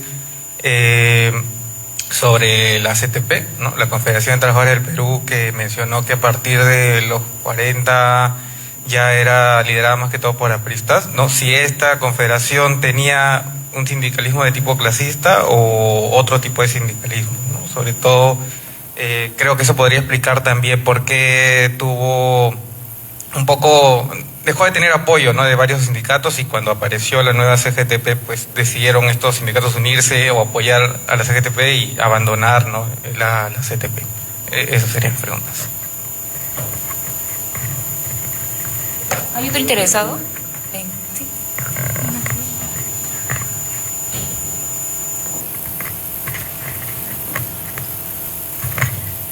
Buenas noches. En primer lugar, saludar las tres ponencias. Han estado bastante interesantes y creo que son un aporte bastante sustancial a la historia del movimiento obrero. Pero mi pregunta es para el último ponente. Me gustaría saber, en su opinión, cuál era el horizonte al que estaban apuntando las organizaciones clasistas, muchas de ellas marxistas de diversas tendencias, con el paro. Simplemente era una transición o apuntar hacia una transición a la democracia, a la caída del régimen militar, o si de alguna u otra forma estaban planteando que debía trascender algo más. Porque en ese momento no solamente fueron las organizaciones armadas quienes elevaron o enarbolaron el lema de la revolución, sino era una cuestión más bien generalizada en todo lo que fue la nueva izquierda. Y también me gustaría que pudiera explayarse en la posición que tomaron estas organizaciones, porque si de alguna u otra manera, o al menos alguien como Miguel Mitrovich en su análisis del paro del 77 va a plantear que más bien fueron las organizaciones partidarias de derecha quienes estuvieron apuntando en un primer momento por el tema de la Asamblea Constituyente, mientras que por otro lado las organizaciones de izquierda de tendencia marxista apuntaban directamente a la revolución. Entonces, ¿cuál era el horizonte de ese momento? ¿Simplemente la caída del régimen militar, la revolución directamente? ¿Y cómo tomaron, entiendo que muchas de ellas con bastante resignación, el tema de la participación en la Asamblea Constituyente, ¿no? Creo que fueron los maoístas quienes tuvieron mayor reticencia a participar, no solamente el PCP, sino, por ejemplo, Patria Roja.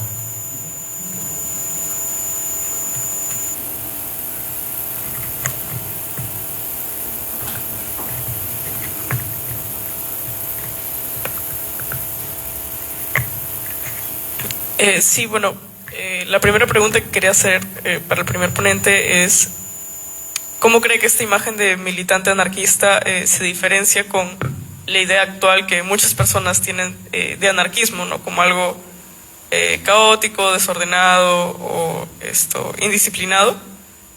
Para el segundo ponente quería preguntar si es posible hacer algún aporte al archivo digital FOPEP o de qué forma podrían participar los estudiantes sanmarquinos. Y al tercer ponente quería consultarle si es que mencionó que la forma en la que se dio la Asamblea Constituyente en realidad es bastante cuestionable porque se abrió el proceso desde, de parte del gobierno que en ese momento era una dictadura, y quería consultar si ese proceso constituyente ocasionó o influyó en algún decaimiento del movimiento sindical, y en todo caso, ¿cuál fue la participación de los sindicatos en este proceso constituyente? Nada más. Sí, gracias por la exposición. Yo lamentablemente no pude estar al principio y solo estuve escuchando como que la última parte, ¿no? Pero igual me parece muy interesante lo que se ha comentado. Y en verdad, justamente como no he podido escuchar todo, mi pregunta es un poco más general, ¿no? En ese sentido quería preguntar bueno, si bien ese gráfico demuestra muchas cosas también, y también deja a ver mucho del desarrollo que ha tenido en torno a las huelgas, los sindicatos y además el desarrollo que ha habido en torno a la organización obrera, mi pregunta es si también eso se ha visto reflejado en políticas públicas, ¿no? O políticas en general que se han ido dando, ¿no? Por ejemplo, pienso en el neoliberalismo y estas dificultades que hay en torno a, por ejemplo, sindicarse o a formar organización dentro de un trabajo, ¿no? Sé que hay algunos movimientos un poco más dispersos, ¿no? Por ejemplo, el SOP, que es la Sociedad de Oficios Varios, ¿no? Y bueno, como esos ejemplos hay, ¿no? Pero sin embargo, si tienen más ejemplos y si hay algunos ejemplificación que haya hecho mucho más fácil el hecho de que no se haya podido organizar sindicatos o demás cosas dentro de la organización obrera, ¿no? Nada más.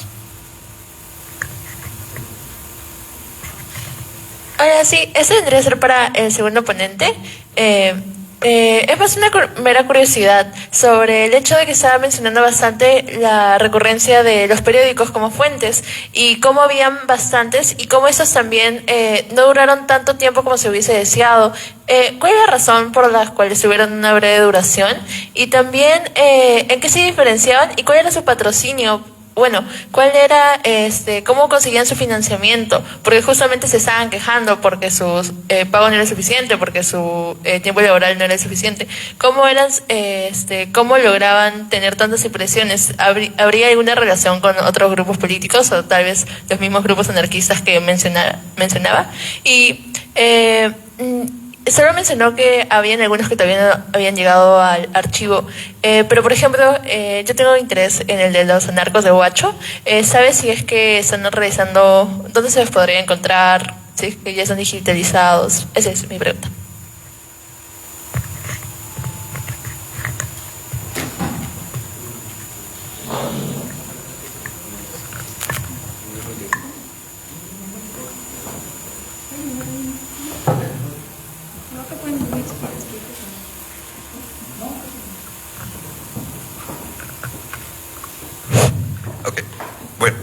me escuchan? ¿Sí? Ya. Ok, bien.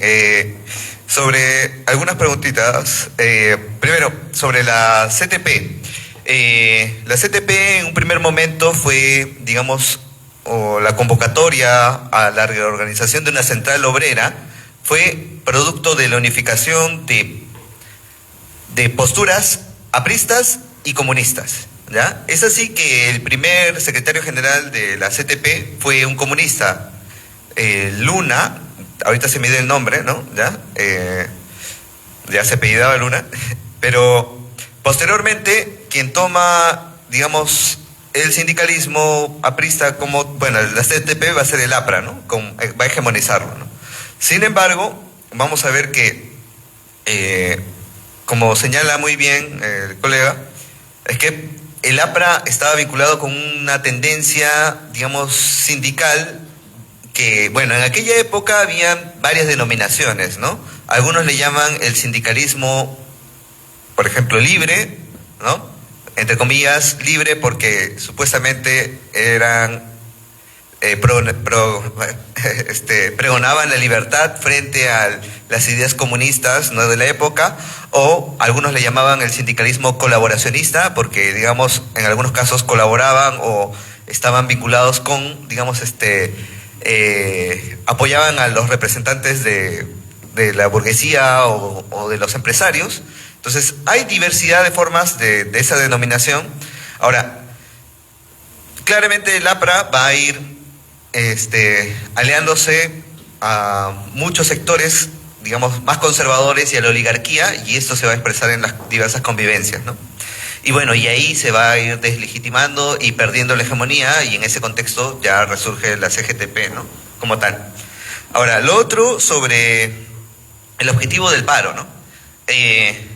Claramente, en realidad, no había un único objetivo del paro, ¿no? O sea, para muchas organizaciones o para algunos trabajadores era simplemente un paro reivindicativo en contestación o en respuesta a, digamos, a las medidas o los paquetazos económicos. Sin embargo, claramente dentro de las dirigencias, ¿no?, dentro de las dirigencias políticas y sindicales había también diversas nociones de cómo entender los objetivos del paro, ¿no? Algunos hablaban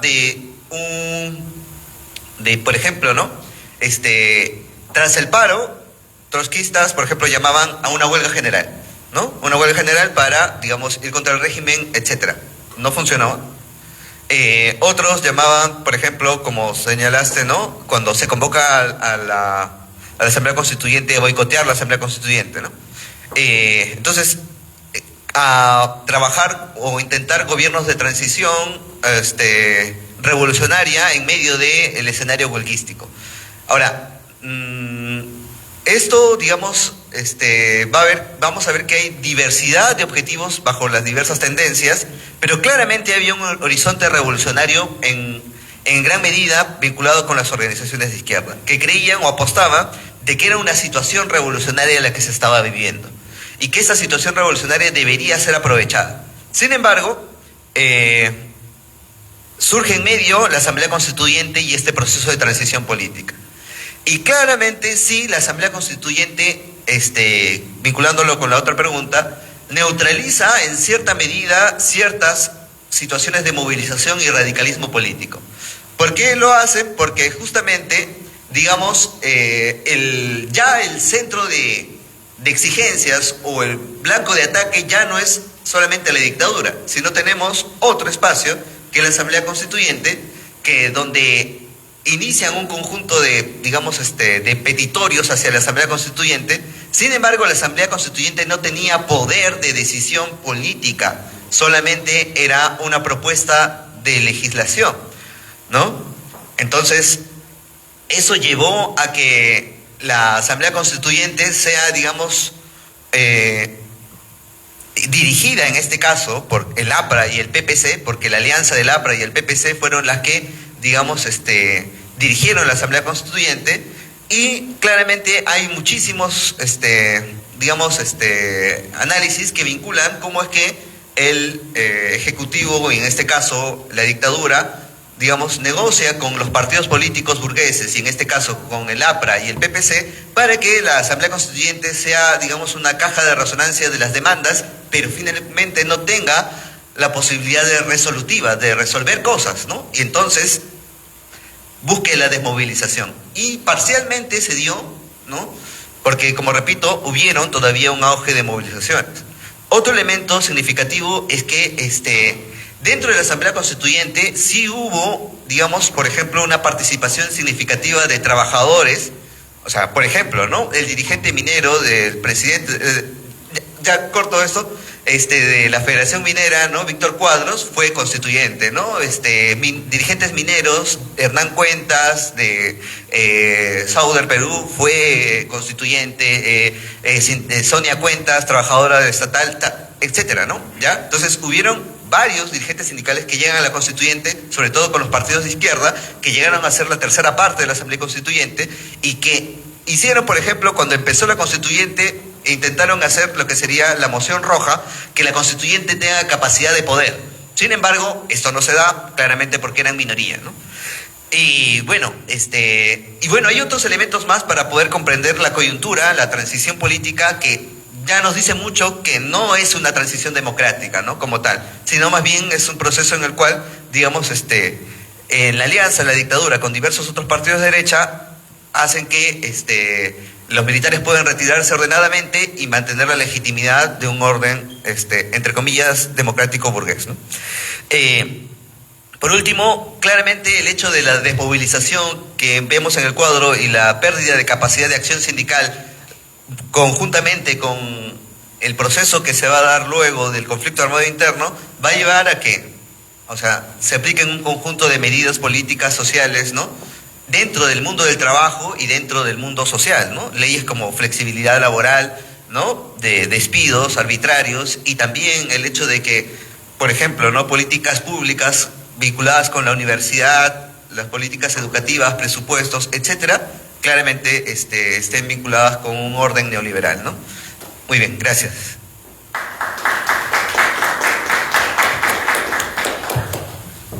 Bueno, respondiendo a la pregunta que se me planteó en mi ponencia, habría que tomar en cuenta que primero, a inicio del siglo XX, el anarquismo se constituyó como una ideología que organizó a los obreros, ¿no? Es decir, está enfocada a plantear, claro, la revolución era el objetivo principal, ¿no? Pero el tema era que esta abolición del Estado, o incluso esta destrucción de organización jerárquica, iba enfocada a plantear un nuevo estilo de vida, una nueva sociedad. Por tanto, los militantes anarquistas, o en este caso el anarquista, debería de tener ciertas características que de alguna otra forma buscaban ese bienestar social, o que pretendían establecer ese bienestar social, ¿no? Ahora, ideológicamente el anarquismo, desde sus teóricos, siempre ha planteado esta diferencia, ¿no? Que el anarquismo no necesariamente significa desorden, sino que es un nuevo estilo, un nuevo tipo de organización, ¿no? Entonces, dentro del contexto del que va enfocado mi ponencia, el anarquismo y el militante anarquista se entiende como una ideología organizativa dentro del movimiento obrero. Eso sería todo. Sí, hay varias interrogantes que son bastante interesantes. Con respecto a eso último del militante, digamos, anarquista del ayer y el que hoy en día se puede identificar, porque hoy en día estamos con esta lógica de las identidades. Entonces, ¿por qué hoy en día hay ese imaginario? Yo creo que esa imagen del ácrata caótico no es nuevo, ¿no? Eso tiene ya más de 100 años. O sea, la visión burguesa de lo que es anarquista es caos, ¿no? Desorden. Y eso está en los periódicos, ¿no? El Comercio, los periódicos, la gran prensa comercial burguesa. Lo que es anarquismo era desorden, caos, entonces tentaba ante el orden de la sociedad burguesa, el progreso y todo eso, todo lo demás. Que ahora aflore más eso, cada uno depende de cómo lo ve, de su perspectiva, ¿no? O sea, no necesariamente, o sea, depende del juicio que se le tenga que tener en el presente, ¿no? Pero sí, a modo personal, noto que sí hay ciertas diferencias. Un Carayero Lévano de antes, militante, bastante disciplinado en su lectura, en su forma de vida. Es curioso que hoy en día se haya perdido eso. Autocríticamente, quizás los ácratas en el presente tienen que ver un poco más de su pasado para poder cuestionarse cosas en el presente, ¿no?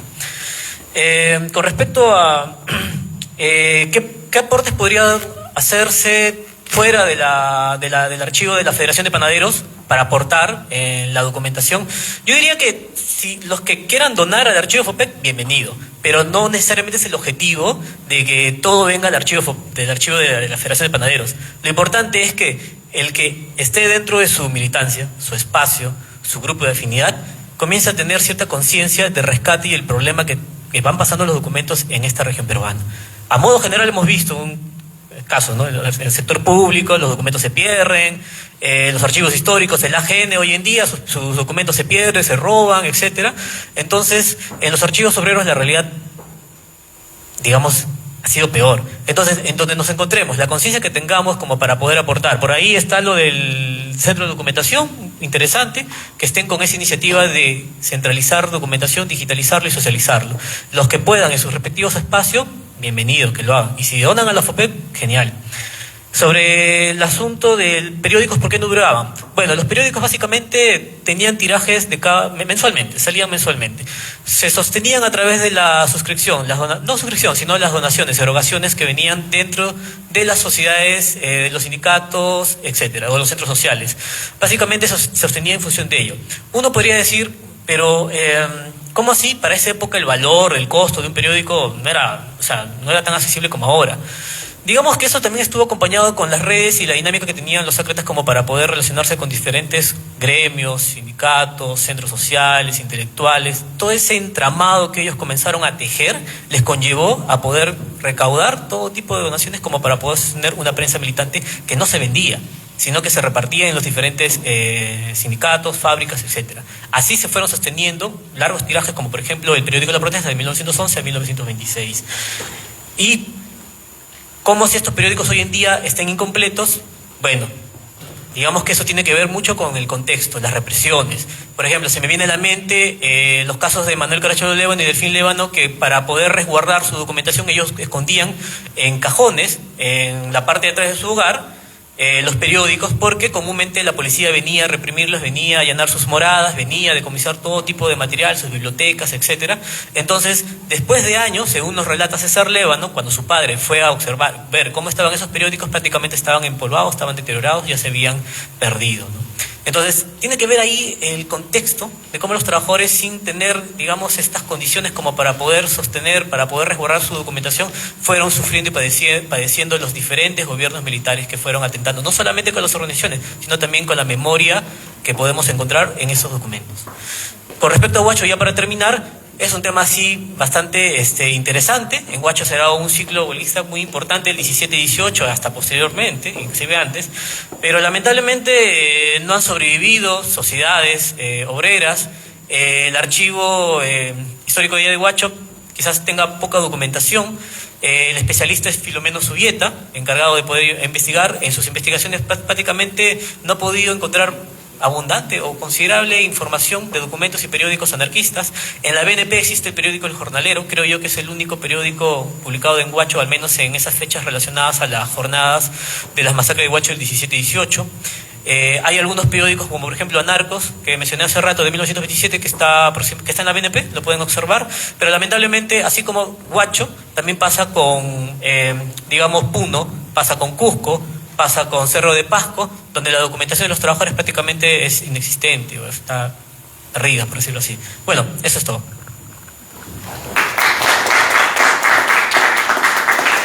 Y aprovechando la oportunidad, queremos invitar acá al presidente de la Federación de Obreros Panaderos Estrella del Perú, al señor José Alberto Fallen Aliaga, para que nos pueda brindar algunas palabras.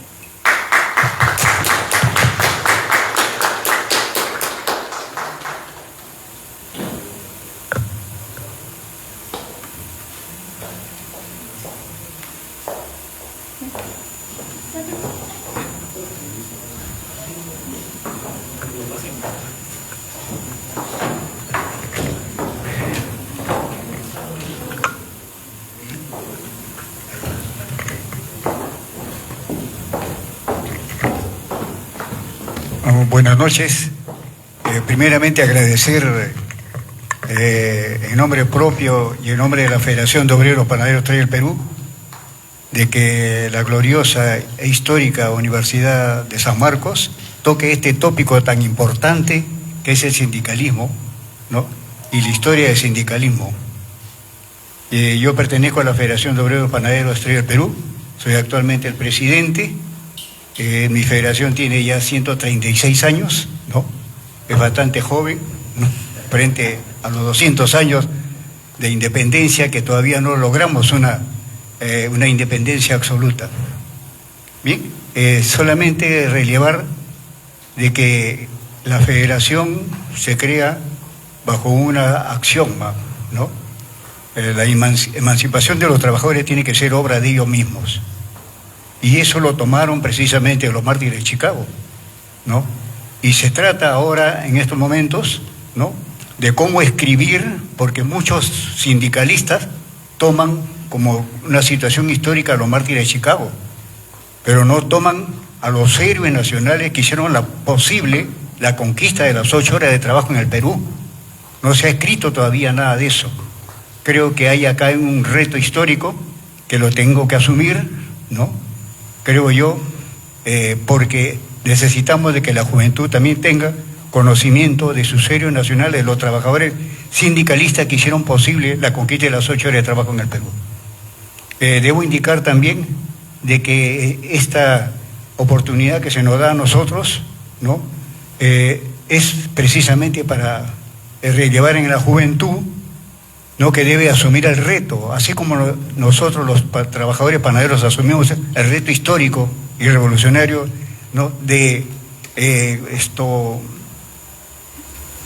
combatir la situación que pasaba el país, como saben ustedes, nosotros en el año 1886 nos veníamos de la posguerra y de un congreso que le declaró la guerra a Chile, ¿no? Y yo recomendaría a ustedes que lean, ¿no?, el discurso de Manuel González Prada en el Teatro Politeama de 1888, donde le prostica y dice una verdad y llama a la juventud a decir, ¿no?, que los viejos a la tumba y los jóvenes a la obra, pero no llamaba simplemente a los viejos que ya eran veteranos, sino que decía también de que se debían de derribar las ideas antiguas, oscuras, ¿no?, y deberían florecer las ideas nuevas, que aún siendo uno veterano podría también tener ideas nuevas y revolucionarias, y para eso llamaba a los trabajadores a que se organicen. También hay que relevar de que no se ha tocado hasta ahora el tema, o la continuación del tema, ¿no?, de que dejaron estos trabajadores. Cuando se dice la emancipación de los trabajadores tiene que ser obra de ellos mismos, estaba hablando precisamente del conocimiento, de la educación, ¿no?, de la ciencia y la tecnología, porque ellos leían mucho, los anarquistas leían mucho, ¿no?, y por eso es que lograron sus objetivos a través de la prensa, ¿no?, escrita que ellos mismos escribían. Yo dejo acá finalmente indicándoles a ustedes de que actualmente está sucediendo algo que sucedió en los años 1800, en la posguerra. Actualmente, ese Congreso que le declaró la guerra a Chile, aquí tenemos un Congreso que le ha declarado la guerra a la población, a nosotros. Y entonces nosotros tenemos que ponerlos, como se dice criolladamente, las pilas. Hablaba el compañero Pillaca, ¿no?, de la generación Z. Y se dice que esa generación Z dice que no son ni izquierda ni de derecha, son libertarios. Pues esos compañeros también eran libertarios en ese momento. No creían en los partidos políticos, porque los partidos son parte, no es el todo. Ellos luchaban simplemente por sus ideas, pero no luchaban por un concepto nacional como lo hicieron los trabajadores panaderos. Conseguir las 8 horas de trabajo para todos los trabajadores del campo y de la ciudad. Tenemos un reto entonces, y quiero yo a lo mejor resaltar esto, que tenemos un reto, y el reto lo tenemos que asumir todos, especialmente la juventud. La juventud tiene que cambiar la historia de este país, tiene que ponerse a la vanguardia. Tenemos que revolucionar esto, pero solamente hay un sistema, el sistema democrático. Este sistema democrático, entre comillas, que el Congreso está abusando de ese sistema democrático. Pero nosotros también tenemos la posibilidad de cambiar mediante este sistema democrático, con nuestro voto. Aquí no hay disculpas, que yo puedo ser anarquista, puedo ser libertario, no voto por nadie, yo soy apóstol de no sé quién, no hay disculpa, porque la situación del país la tenemos que cambiar nosotros a través de nuestro voto. Hay todos estos países, todos estos partidos que están haciendo de la Constitución y del poder absoluto, ¿no? Están trayendo abajo el país. Nosotros prácticamente estamos miedosos, ¿no? Entonces, compañeros, y disculpen que le diga de esta manera, porque creo que ayer también los trabajadores de la Universidad de San Marcos nos apoyaron a los trabajadores. No digo los nombres, porque fue una pequeña comisión que fue, ¿no? Con Víctor Raúl de la Torre, que fue un comisionado, ¿no? Y la revolución comenzó en el año 1905. Ahí Víctor Raúl de la Torre tendría pues 4 o 5 años. Así que le dicen el padre de las 8 horas mentiras. José Carlos Mariatti, también respetado, también tendría 4 o 5 años. Así que siempre nos han vendido la pastilla de que el Partido Aprista fue el que luchó por las 8 horas de trabajo, cuando Víctor Raúl de la Torre tenía 5 años. Entonces, bueno, eso es lo que creen los apristas y eso que a lo mejor le hacen inculcado a sus seguidores. Yo termino acá expresando, ¿no?, de que el reto tenemos que asumirlo nosotros. Es un reto histórico. La nación nos llama a nosotros, los que todavía conservamos las ideas nuevas y renovadoras, ¿no?, a cambiar la situación del país. Y solamente lo haremos con nuestro voto, no tomando en cuenta ninguno de estos partidos que actualmente están en el poder corrupto. Entonces, yo agradezco esta oportunidad, quizás me he explayado demasiado, no tengo la retórica académica, a lo mejor, ¿no?, de un estudiante como son ustedes, ¿no?, pero con mi humilde mensaje quiero decirles a ustedes que les agradezco profundamente la oportunidad que se da la Federación de Obreros Panaderos 3 Perú, que siga todavía en el relieve histórico, y agradecerles también a ustedes la oportunidad que se me da a mí como presidente de esta histórica federación. Muchas gracias.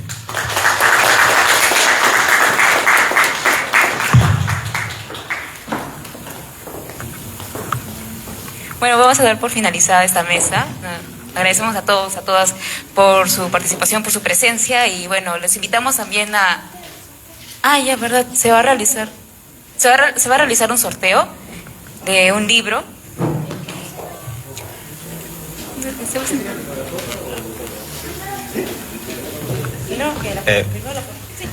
Bueno, se le hace entrega de una bolsita de la Semana Historia con algunos objetos a los ponentes y a nosotros como moderadores. No se vayan, que falta el sorteo.